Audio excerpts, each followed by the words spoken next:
जरूरी है भैया। मन चंगा कठौती में गंगा। हाँ।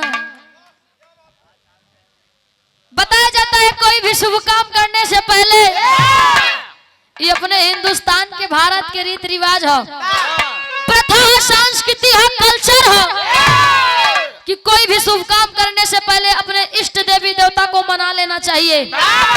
फिर चाहे वो हिंदू हो, चाहे मुस्लिम हो, चाहे सिख हो, चाहे ईसाई हो, सबका अपना अपना धर्म होता है, अपना अपना मजहब होता है। लोग बतावा थे कि बल को चाहने वाले वीर बजरंग बली के पूजा करा थे, हाथ जोड़ के कहे बाबा ए बजरंग बली हमारे भूजा में तनी शक्ति दे दिया कि जे कहिया से उठाए पटकी जाए के सोनभद्र चौराहा गिरे।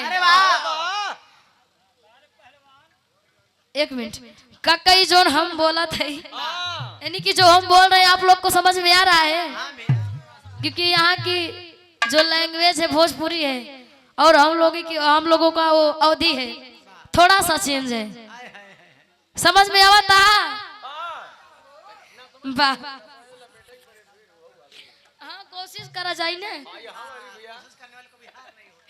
कोशिश करने वाले कभी हार, कोशिश करने वाले की कभी हार नहीं होती है भैया। अगर ना समझ में बताई जाइए थोड़ा कोशिश करम आप सब में मिले के भैया। थोड़ा कोशिश आप करा, थोड़ा भैया लोग करिए, काम हो जाएगा। थोड़ा आप लोग करिए, समझे कि थोड़ा हम बोले की कोशिश करें, हो जाए काम। वैसे ही धन को चाहने वाले माई लक्ष्मी, कुबेर जी, गणेश जी की पूजा करा थे। अयो श्री लक्ष्मी जी के पूजा उत्सव में विराह के प्रोग्राम रखा हुआ। परसों दिवाली रहा, सोलंकी भैया लोग माई के गणेश के, कुबेर जी के खूब पूजा करे हुए।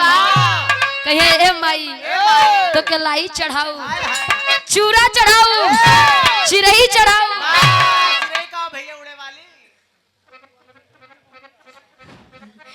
चिरई दीपावली के दिन चढ़ा था, ये हम पक्षी के बात नहीं करते। अच्छा तो यहाँ का कहा थे भैया, कहूँ